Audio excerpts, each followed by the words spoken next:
Hi, Alan Stratton here from CostMatters.com. Today I would like to share with you a personal story. I will call it a tale of three customer services. Recently I've been acquiring the ability to do these video aspects to my blog. To do that, I first purchased a Kodak camcorder, a Model ZI-8, and a Audio-Technica ATR 3350 mono microphone. And by all accounts, this should have worked just fine. The microphone is advertised on the Kodak site, and the microphone is well respected, and Amazon.com shows it as being purchased frequently together. However, as I was recording some of the earlier blogs, I noticed a problem. Actually two problems. One was that it was indeed a mono microphone. It only recorded on one side versus the other. Well, that's fine. I'm using Photoshop Premiere to produce this, and that actually had the capability of replicating the left and the right channels so that it sounds normal in a speaker. However, there was another problem in that the soundtrack would, at random intervals, cross from one channel to the other, and so that made it very, very difficult to replicate it back and forth.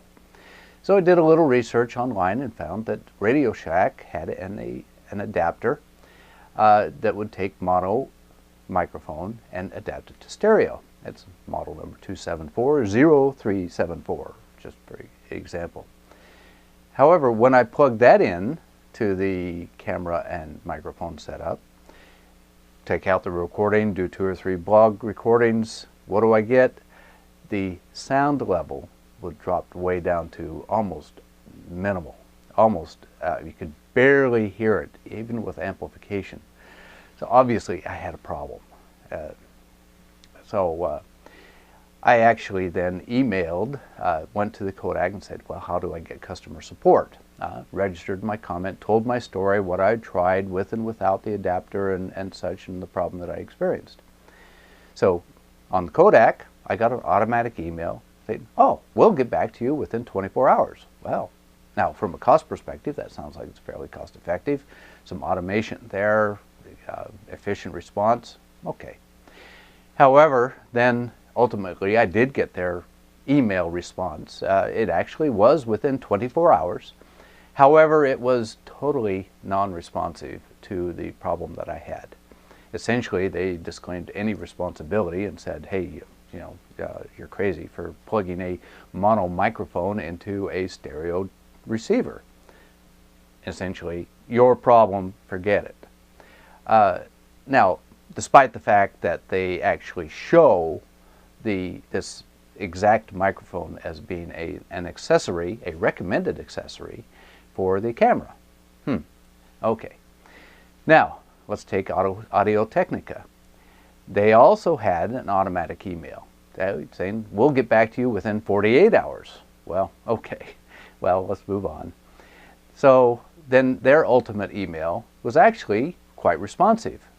They acknowledged the problem and said that, well, and gave me information as to how a mono microphone would reproduce on a camera, and said, hey, the adapter should work, but obviously your adapter, as far as sound level, is defective and you should return it.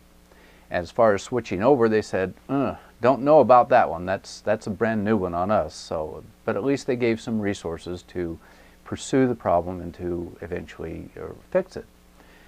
Now, let's take Radio Shack, for example. Now, I actually went to the Radio Shack store because the adapter is, $2.76 adapter. And actually went to the first store I went to. The clerk there was very, very helpful and friendly and such, but they didn't have the adapter. So they sent me to another store. I went to that store and they were very friendly again and got it for me, and I went home thinking I was going to be very, very happy. That's when I plugged it into the camera and plugged the microphone into it and found out that the sound level would just disappear. Well, in that case, I took the part back to Radio Shack and said, this is a problem. I actually took the camera and the microphone back also so that I could test it. They said, oh, well, maybe it's a defective part, and they went and got another one from the shelf. Plugged it in, decided to test this one before I left their store. Same problem. No sound or minimal sound would get through. So obviously, maybe they've got a defective whole series or some serious quality control. Oh, the clerk there was friendly, but essentially I was on my own to fix the problem. She offered no solutions in this case. Finally, I said, okay, now I'd read about another solution. Let's try a different adapter in two pieces. One would be a mono to stereo, but then it went to a different size plug, so I had to get another adapter to actually finish the job. Tested that one, it worked. So in the end, I went through and it actually solved the problem. So apparently now I can do it and have the sound on both the left and the right sides. In thinking about this from a cost management perspective, I look at Kodak. What score would I give them? I would give them at best probably a C or a D as far as this. From a cost perspective, they probably have a very low cost customer service ratio with the automation that they have there. However, they did not solve my problem, did not impress me, and as far as a customer goes, it was ultimate cost because they're just spending money and not making me happy. Did not impress me at all. So at best a C, I'd probably give them a D. Radio Shack, well, I didn't actually expect all that much out of Radio Shacks. With a $3 part, I wound up spending $7.50 because the other one was quite expensive, much more expensive. But, you know, they did exchange and such. So I'll give them a C, I think, on this because they did exchange and they were friendly and they were responsive to my questions, at least initially. Audio-Technica, I'll actually go up and give them an A-. I can't give them a clear A because we didn't actually solve the crossover problem, but they really did the best job. They were cost effective in terms of their automation and the email response. They responded on time, and they actually gave me useful information. So I'll give them an A- in this case. With a little bit more, I could probably give them an A. So what does this have to do with cost management? You can spend money, you can be cost efficient, but unless you're actually effective in solving the problem, the cost per unit, that really does not matter.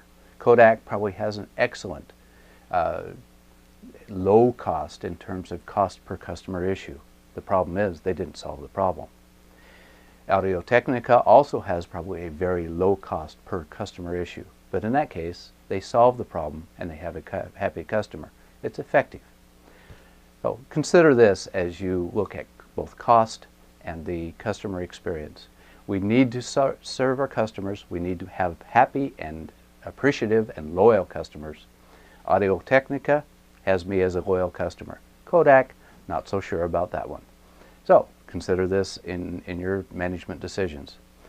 This is Alan Stratton from CostMatters.com, and I would appreciate your experiences also with customer service and how effective versus efficient it is. Thank you.